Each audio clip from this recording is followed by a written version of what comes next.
I've realized that people have a hard time when it comes to speaking about money. I learned my lessons the hard way by getting money and losing it, getting money and losing it. When we internalize a rejection towards something, we are much less likely to be open to receive it. So very often we would develop language around, oh no, I'm not here for the money. I'm not doing this for the money. No, I want this for all of these other reasons. It's like, well, okay, but then you don't get money. Sit back and just ask some really basic questions. And if at the end of the day you're not able to answer the real thing behind is peer pressure, you're trying to maintain a certain outlook in life, but is it necessary? Not so much. Welcome back to Be Wise podcast. As you know, here we have conversations that help us elevate and grow ourselves. Shout out to all the subscribers, the growing community. We love you and we're here to bring you knowledge that helps you grow. Today's topic is super exciting. It's something that we all need. It's something that we all face, and it is our finances. Today we're going to be just learning how to fix it as we gear up to an event that we have, the Breakthrough Circle. It's going to be on the 29th. That is next weekend. We'll give you more details about it. But in the meantime, I'm super excited with the guests that I have today. I'm with Ig Kaigamba, who is a financial explorer, and he's going to be talking to us about some great habits, how to manage our finances. But listen, money is not just made. There's a relationship to it. There is habits we grow around it. And we have Rebecca Hansen to teach us more about the mindset around money. I'm super excited. How are you guys doing today? Good. Fantastic. Excited. Yeah? Yeah. It's good to be here. Welcome. It's your first time. Rebecca, in Kinyarwanda we say Urumusangwa. Umusangwa means you have come more than once. Now you're like Now, family. home. Yes, you're home. Let's get right into it. Since it's your first time here, I want you to tell us a little bit about yourself, how you started what you're doing. You've written some amazing articles on finance, but I'll let you maybe give us a little bit of a background about it. Thank you very much. As you mentioned, my name is Ig Kaigamba. I'm a financial explorer. I / storyteller a little bit because I learned my lessons the hard way by getting money and losing it, getting money and losing it. So the seesaw was not necessarily my favorite. I like a good smooth ride. So I started actually just trying to explore ways on how to actually get better. And there's actually quite a lot of literature out there, but one that actually tailored to my needs actually was not necessarily something I could find easily. So I started actually, as I was learning, I started actually writing alongside the journey. What was I discovering? What was I putting into place? Plus also I think I was also applying what I was working with, because at the time I was working in the financial service company, and I was trying to manage actually the finances. I was like, what if actually I could just transcend some of these lessons across? It's not a lesson most of us should actually think about twice, but I found actually there's some things I could easily just implement and make my life easier day in and day out, and until today. So, and thank you for the compliment. Fantastic. I'm super excited for this episode. I've realized that people have a hard time when it comes to speaking about money. I don't know if it's a hard time, it's like a taboo. Everyone is trying to keep it a secret, but I believe we can learn a thing or two. How has your experience been, knowing what you know now? The journey to it, like let's say the old Rebecca, what was your mindset around money before? So I grew up feeling that talking about money was a little bit tacky. Talking about wanting money felt tacky. So it was almost as if my pride was avoiding talking about money, or talking about money as if it was important, as if it was something I would want to build, like wealth. We're talking about people who want to be millionaires, be like, rolling your eyes towards it. And the thing is, when you have a negative energy towards anything, you reject it. And I think what a lot of people experience is that they deep down have a desire for money, for wealth, for financial freedom, but they don't know how to speak out loudly about it. And now you have this conflict. There's a tension between what you deep inside want and what you want the world to see that you want. So very often we would develop language around, oh no, I'm not here for the money. I'm not doing this for the money. No, I want this for all of these other reasons. It's like, well, okay, but then you don't get money. Yeah. And it's really, when you see it also, from the perspective of you want to have impact in the world a lot, especially, in the world today, we talk a lot about, I want to create an impact. I want to have impact. Having impact with money is way more impactful than having impact without money. Because where money goes, there's influence. You can support your favorite causes. You can invest in businesses that have a positive impact in the world. You can help families that are struggling. You can help your own family to not be struggling anymore. There's so many good things that you can do with money, but we're scared of talking about it because it is tacky.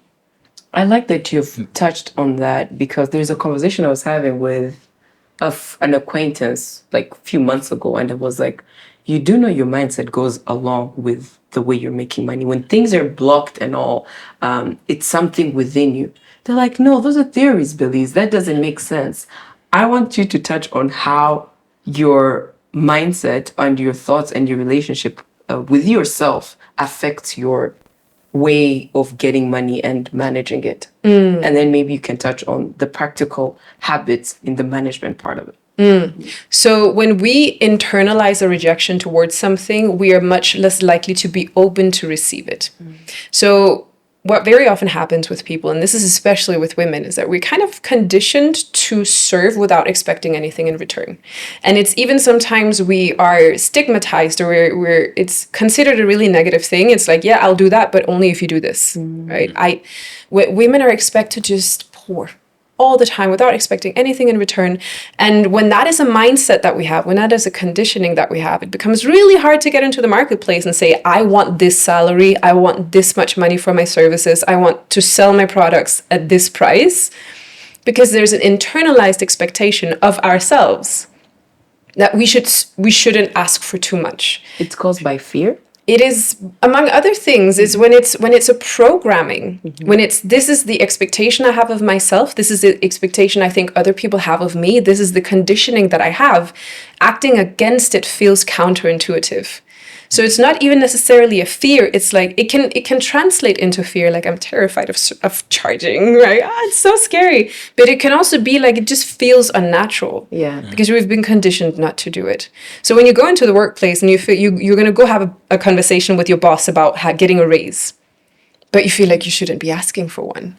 But in your head, you're like, I must ask for one because I know that I'm deserving. But your heart, your feelings, your programming is like, who do you think you are? Why do you deserve a raise? What do you really do that is important for you to have a raise? And this is really anyone who's struggling with insecurities, anyone who's struggling with maybe a sense of self-worth. Yeah.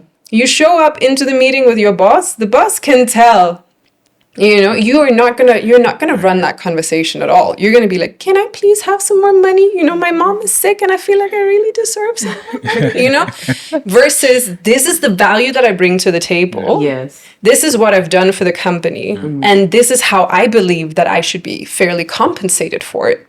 That's a whole different energy. But if you have a difficult, strained relationship with money, you're not going to come in with that kind of power.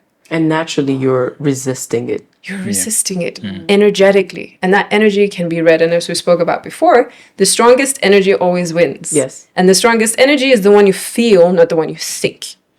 Yeah.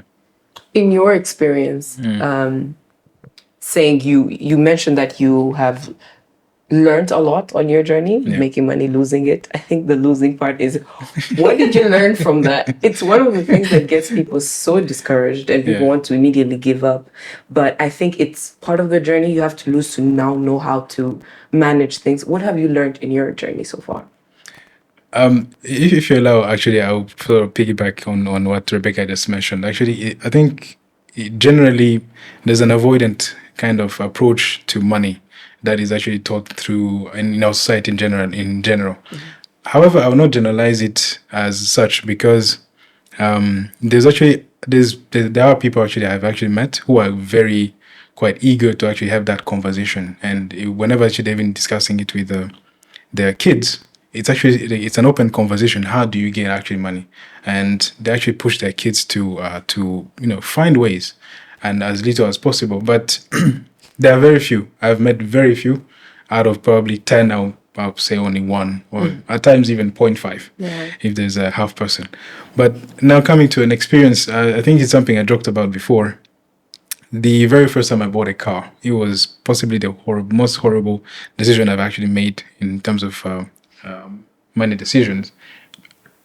I had actually gotten my first promotion, and my thinking, I thought, I would just take this money and just get a loan. It was just at a cheap interest rate, and then we just get a really nice car. I'll be fine. Horrible, most horrible. The next actually couple of months, actually, my expenses were possibly double or triple my income. So it was not necessarily the best decision ever, because I don't take into consideration the maintenance, because it's not necessarily a brand new car. I need to actually just pimp it up so that it actually can run for how many years. You need to buy new tires, you need to buy whatever. I had not thought about it. So now, sitting down and looking pretty much down to my friends, like I have a car, but it's just sitting at home because I can't afford to drive it. It was not necessarily the best decision. So I had to dig myself in a hole so that I'm able to drive a car. So not the best decision out there. Usually, I've learned later on just to try to, even taking a normal step as just doing research. What do you actually need to do? Nowadays, actually, we have ChatGPT, and it will just spill you out all sorts of things to consider. But before you type in Google and it will give you 60,000 or 60 million, results, where do you start looking at? But talking to people, by the way, what do I need to consider to, before I make this kind of decision? A car, by definition, is not an asset unless it's actually making money for you. So it's 100% a liability. Yeah. A liability needs to be maintained, and for that, there's a cost attached to it. Every month, you need to do some routine checks. You need to change oil. You need to do that. So you just need to reassess, by the way, before you make any investment or any type of purchases. By the way, what are the components of this? I'm not saying it, if you're going to buy groceries. No, I'm just saying something actually that actually costs some money. They say, what, you have an iPhone? Do you actually need to be upgrading it every year?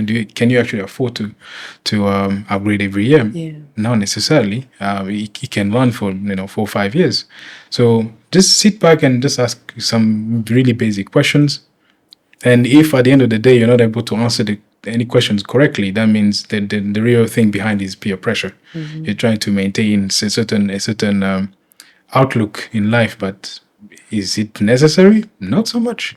You have the likes of when you hear the stories of Warren Buffett or Bezos. He drove his car. He had a Hyundai, I believe. A Hyundai or Honda, I could be wrong, but he drove it for years, even though his company was already valued in billions, because he knew this is not the time. I'll get to a point where actually I could easily just afford this, and it's just penny change for me. So taking a step back and reevaluating a little bit what's driving actually that major purchase, actually kind of. I think that's where I started from, and then started reevaluating everything, and then I think it brings back some perspective as to, okay, where am I? What can I afford? Where do I want to go? So if where I want to go is better than where I am right now, I better just put everything in place together. Are there any habits you had to develop in your day-to-day life that maybe you could share a little bit that have helped you feel much more confident and much more comfortable with dealing with money and exploring it and having to do all the work that you do around that? Yes. I think I started diligently, actually even religiously, tracking my expenses. I already know my income. I was working for a nice place. The income is pretty much fixed. But now the expenses are where it becomes tricky. You read every book, they'll tell you 50, 30, 20. That is the most horrible example anyone can actually give you, because my 50 is not necessarily your 50, depending on your income, because your wants and needs differ person to person. So I started actually tracking, where do I spend my money, how regular, and so that I started by tracking before I even made a budget. Yeah. Because you only make a budget if you actually know where you're actually allocating your money. I can say today, I'm putting 50 into my my needs, and 30 into my wants, and 20 in my savings. And this month I can't even actually save anything at all. Why? Because if you don't know where where you're spending your money, and where some of your priorities are in a particular cycle or particular month, you won't actually know where to allocate your budget. Because there's some months, let's say December, for example, it's a month where everybody wants to Festivals and all that. everybody wants to spend a little bit because they have worked the whole year. Yeah. You're not going to tell anyone to save 50% of their income. No, it won't work. But January, when parents actually are thinking about school fees and all that, in terms of priorities has changed already. So I started actually by tracking everything. By the end of 3 months, I already had a picture of, okay, so I spend this much actually on my car. I spend this much on my daily, hangouts with friends, or I need this, let's say, for groceries. I need this for, it was already pretty fixed. So now, does this lifestyle actually allow me to get to the next stage? Okay, like I need to change a few things. So I'll set myself a budget. Like this one, I can't exceed this amount. Here, I can do this. And I'll make sure just to stick to it. So by the time I stick to it, actually the next 3 months, I'm no longer in the same position. So now actually I have actually quite a good base in terms of savings. And then I can actually just afford, to do anything actually extra on top of that. The next step now, after you've done that sort of base, I was like, okay, now I have this much savings. I have enough emergency fund. Okay, let's actually now look at investing. What can I actually invest into? I'm not going to buy a plot in Nyerutarama. No. But there's other places where I can actually put this money and get actually a decent return. Do I go into the stock market? Do I go into buying government bonds? Do I actually go buy a plot? Where can I get a plot of X amount of money? But in a more staggered approach. Okay. Because as I mentioned, the seesaw at the start was not the best. It was quite brutal at times, but I think it was the best teacher at the time. So I was like, okay, let me just put a staggered approach to this. And yeah, I'll say actually I'm actually also trying to preach what I've learned through my writing. Thank you. I think you've done a great job, and I'm just thinking of someone watching right now, and they're like, okay, I want to start this. Maybe I'll show this to Rebecca. Where does someone start, number one, rewiring their brain and rewiring their relationships with money? Because human beings, we're emotional spenders. We feel this, we want to do it. If I'm down, I'm feeling sad. Some people, their outlet is just shopping and doing all these things. How do you stay at your equilibrium no matter the ups and downs of life? Yeah. We spoke about before, all change is difficult, especially in the beginning. There's all of this resistance towards change because subconsciously we want to stay the same. We want to stay safe because we know this, it has worked so far. Let's stay on this track. And then your conscious mind tries to now do something different. The subconscious mind is going to be like, no, alarm, something is happening. We don't know if it's safe out here, So it's recognizing that the beginning is going to be hard. You're not necessarily going to know what you're doing. You're learning that along the way. There's going to be uncertainty. You're going to feel probably like a fraud. You're going to deal with imposter syndrome. You're going to deal with all of these things that come up in any time of change. So once you accept, okay, this is what it's going to feel like in the beginning, but I'm going to last through the learning curve. I'm going to stay committed to doing this by reminding ourselves, why are we doing it in the first place? Now comes the second thing, looking at where am I actually spending? So that could be tracking every single time you spend money, be it cash, be it Momo, be it your card, you write it down somewhere. And then you notice, okay, this is where my money is going. And then you might notice, oh, wow, there's a lot of money going to Kiku and ASOS and shopping and wherever it's going, right? Yeah. And not that much money going into things that are actually sustainable, that's going to last me in the long term. So you already spoke about assets versus liabilities. Do I spend my money on things that pay me back? Or do I spend my money where I could just as well put it into the trash can because it's not going to actually give me something. So that is the awareness that you need to bring yourself at first. Then you can start getting into what the things that I want to buy, because we are emotional buyers. Why am I feeling so attached to this thing? And what is the pattern that I've had? So I've noticed whenever I shop, especially online shopping, it's really interesting when I do the shopping. It's really interesting waiting for the package to come. It's really interesting once I open it. And then it lasts for about 5 minutes. And that's it.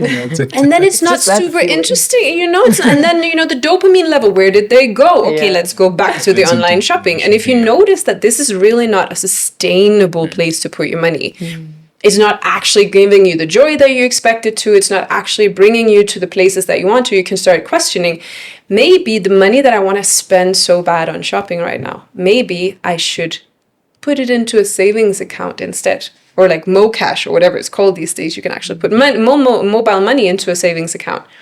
And then let's do something else. Let's arrange a clothing swap. Let's take all of the stuff that I'm not using Yeah. and let's get together and just swap our clothes or sell it Yes. or do something else so you can have the same feeling of getting something new, but it doesn't necessarily cost you anything. And you might be in a period of time thinking, oh, but life is going to be so uninteresting without shopping. Why is it that you believe that? Like, what made you believe that shopping is required for you to have an interesting life? What made you believe that there's not, and this is not to say you should never buy any new clothes. I had a friend who was actually making decent income. She gave herself the challenge, I'm not going to buy anything new for my wardrobe for a year. Okay, for a year, which can sound like a lot. For some people, it might not sound like a lot. But for someone who's used to shopping, and she changed her habits from that. Because she was like, I already have everything that I need. Why is it that I keep filling up? I would rather figure out what is something else I can spend my money on. Maybe I can buy equity in a business. Maybe I can buy maybe I can buy a car that I'm going to use only for renting out. Right? What are things that you can put money into that can actually create a return for you? And that's all of, we've been talking a lot about identity shifting before. How do I become the kind of person who makes money and who does it easily and for whom it's second nature to save, to invest, to look at opportunities? And it really comes from first having that awareness, from monitoring, observing, how do I spend my money? How do I feel when I spend my money? What is it? Why do I feel a resistance to stop this? And when you spoke about peer pressure and what often happens when we want to wear specific things, want to drive a specific car, yes, some of that can come internally. And very often we would look around and be like, but I don't have people pushing me into it. No, but the expectation on yourself of what people will think if you show up in a specific type of car, living in a specific type of house, wearing, it can be internalized. Yeah. So when we notice that, oh, I'm actually only wanting to get this car because I want my aunties to think I'm successful. Yeah. And thinking twice, do my aunties really care that much? And if they do I really want to impress them? So if you start really questioning why you do things the way that you do, and then you start looking at what would a person who's starting their wealth journey, sustainably smart, what would they do? How would they act? Yeah. And then you just start closing those gaps. So you start showing up as someone who is in the future of wealth, right? But you have to acknowledge that this is going to be challenging at first. I like that you have touched on peer pressure, because most people, they do things because of other people and they think that people are actually thinking about it. But in the reality of things, everyone is thinking about themselves. Like, people think, oh, this one is going to look at me this way. But I highly, highly believe that people need to start focusing on themselves. And also the feeling of, let's say, ordering stuff, waiting for it and all, that feeling is not as good as the proud person you're going to be for sacrificing and waiting and building these practical habits. So I like that you've touched on it, because I also personally used to be a big spender, and I'm like, oh, I just have to buy something every month. Oh, this is $12. This is not bad. Those things add up. They add up. You're like, how did we get here? But maybe one thing I wanted to add is I think we need to acknowledge how difficult it is to actually be self-aware, or actually just taking that moment to get close with yourself. And the moment, actually, let's say, I'll give you an example of when you start tracking and it start hitting you, by the way, you've actually spent this much money here. There was an app I was using, and it told them that you spent, you've been at this place 8 times, you've actually spent 500,000. Like, well, what do you mean I've been here and I spent this amount of money? The more actually you actually get close with yourself and everyone was of us do this resolution at the start of the year. We want to be here, we want to do this in the number of X number of years. And you see the reality here and what you're writing here, they're not actually in the same continent. They're not on the same planet, actually. So Completely different. it is, we need to acknowledge it's actually, it's a very difficult phase, but it's difficult at the start. The moment you get past it, it's actually very quite fulfilling, because now you can actually sit down and set your resolution in a realistic way, and you're going to actually to keep yourself accountable. If you know you're a spender and you want to, I don't know, I keep giving that plot of land in Nyarutarama, I'm going to buy it soon. But at the moment, every money that comes in, you're spending 95% of it. You're not going to buy it soon. Yeah. Possibly in the next 50 years if you get an inheritance. Yeah. But I don't know. But at the current rate, you cannot. If you say in the next 5 years, you cannot. But realistically, you can't. So sitting down and being just putting actually that reality actually to the table. Reality check to the table, it's very different.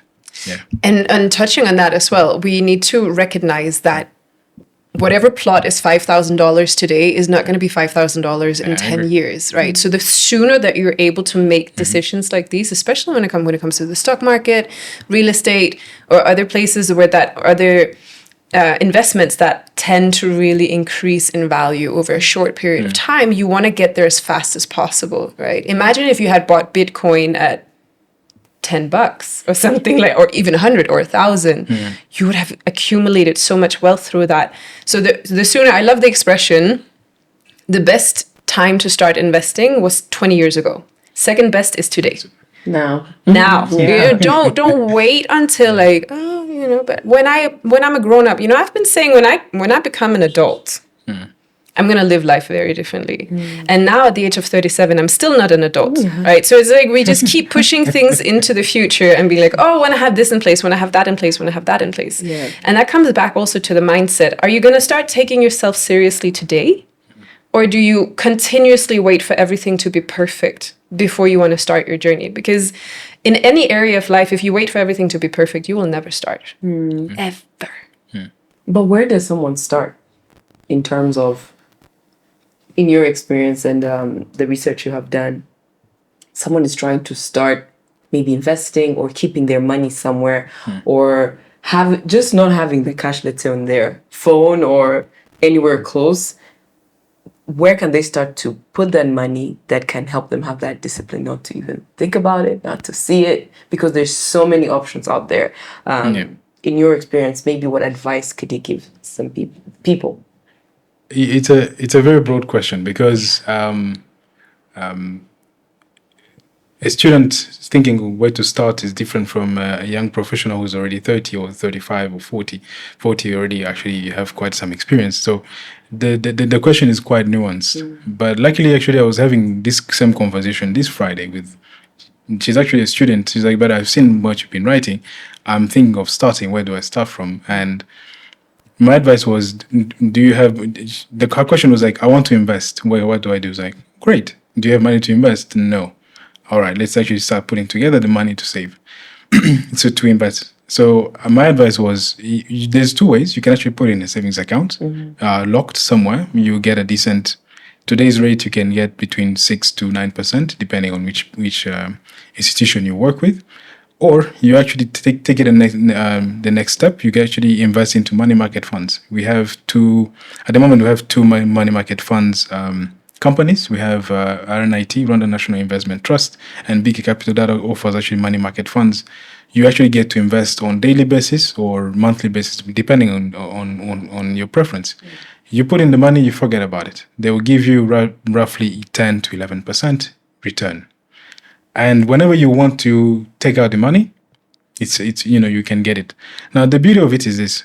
Every time we have conversation about investing, and you're not necessarily putting the money aside, you're actually missing that opportunity. But every time you have that conversation and you know actually last month you've put some money in there, whether it's in your savings account or in money market fund, you have a different conversation. This time last year, you didn't have 500,000 on that account, but today you have. So now you can actually, if you wanted to invest 1 million, it would be easy for someone to say, you know what, I will top up the next 500, you invest, and then you give me back my money. But starting from zero, it's a different story. So start today. Just find places where you can put it.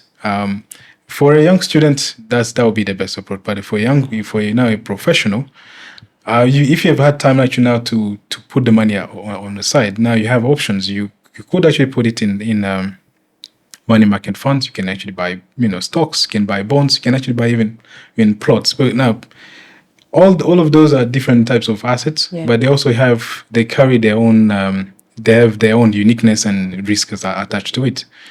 So depending on what you're trying to do with your life, you will actually know where to put in your money.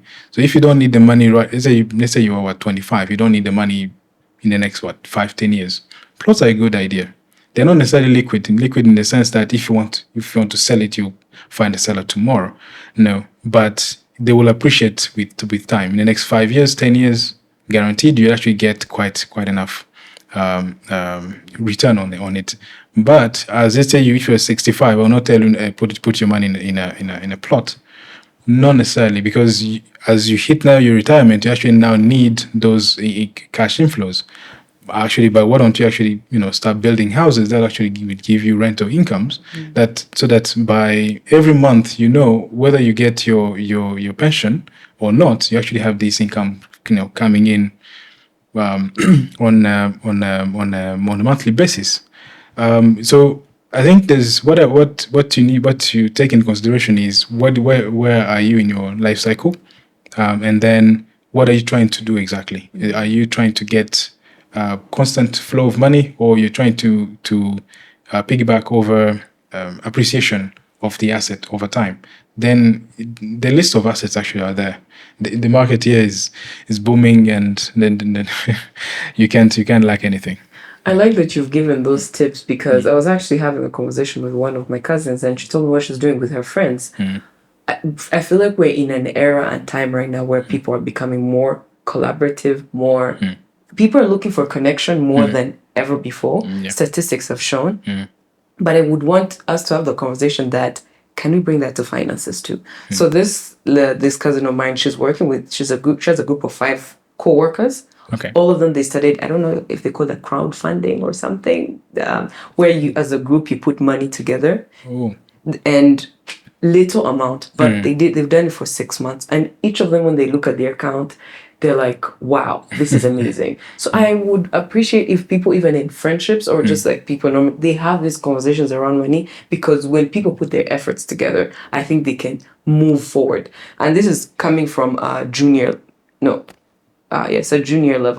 Now, on a senior level, there's a friend of mine who is a CEO, and he's still doing it with his friends that they do work out with. So he has a group of friends that they hike with, and all of them, they put a lump sum amount of money per 3 months, and now they're investing in bonds together as a team. And they do, of course, contracts, those things that keep them safe. So it's amazing that we are having this conversation, because I wish people could now have it interfamily, interfriendships, in their circles, and it's not like a fear around it. So my other question would be the key start right now, before we talk about the event and what's coming up, because now we're giving so much juice, so much tea. 1 or 2 takeaways or advice that you want to give someone to take home in terms of mindset shift and practical habits. Yeah, so I often talk about when we want change, it requires attention, intention, and determination. So we need to first have the attention to the problem, and we need to be then intentional about the solution, and then the determination to stay consistent with it. So when it comes to changing who you are, you just really got to focus on those 3 repeatedly. So attention, intention, and determination. I think the third one is the hardest. It is. Anything that's consistency is the hardest. And that is why I always talk about creating input goals instead of output goals. How can I become the kind of person and continuously feed into the identity of the person that I want to have, so that once you arrive at the destination of the identity that you want to have, things like saving and investing and spending money responsibly becomes just second nature. It's just a part of who you are. But you have to be you have to be willing to go through the learning curve. You have to be willing to stick with something for long enough for it to be second nature of you. It's the same thing. We're sitting here talking English, right? None of us were born speaking English. And even when we started speaking, I guess for all of us, that was not the first language that we learned, right? But now, because we've done it so much and it's become a part of who we are, we can do it without having to think too hard. It just comes out. This is part of who we are. And it's really similar to any other kind of habit that you want to build or any type of activity that you want to be part of your life. You have to stick with it for long enough for your subconscious mind to have created those highways in your brain, right? This is part of who you are now, but it does require that attention, intention, and determination for you to be that person. So you have to be willing to do it. And I think creating groups with friends is a really good idea. Even if it's not to have shared savings, it could be, let's just have regular conversations about money. Yeah. Because then you're continuously reminded that we want to do something to grow wealth. We want to do something to grow our money. And maybe we get some inspiration from other people. Hey, I saw this thing, I did that thing. Oh, I had this, I lost money on that. Oh, let's not do that, right? So you keep having these conversations with friends. It becomes something that you think about more often. And the more you think about it, the more attention you bring onto it. And then you make the decision to, being intentional, and you make the decision to stick with it. And also, I think it also numbs that shame and fear of, let's say, in my life, I've lost a huge sum of money in a span of like 2 months. And I feel like I was the worst person, but it's okay to have these conversations and seek practical advice and talk to people. So I like that you have touched on that. And what practical advice could you give people around money habits? Not all of them, because remember, we're cooking just a little bit. No, okay, maybe then I will step away from the practical. I think I would say one is normalize actually having the money conversation every day, whether it's yourself with your partner or in your circle. It is okay actually to talk about money. I think, and the second one is actually just take stock of where you are right at this particular moment, and then what do you want to be? It could be 1 year. We have 6 months away. No, not 6 months. 9 months away from the end of the year. But 6 months from today could be different if you start today. So, I'll recap. One is just normalize actually having that conversation with your friends, with your partner, with your parents, anywhere. And two, just take stock, and then the rest we'll talk about in the event. And what we're gearing up to, in case someone is wondering, we do have a Breakthrough Circle event, but this time it's going to be on fixing our finances. Yeah. When is it, Rebecca? 29th of March, 2 p.m. at Lemon Kigali. Yes, we're going to be diving more into this conversation. In case you have questions, come ready. We're going to have a link down below in this video for you to sign up. We're so excited. Listen, this is the year of growth. This is the year of learning. And as a community, why not do it here? As you know, Be Wise, we bring that.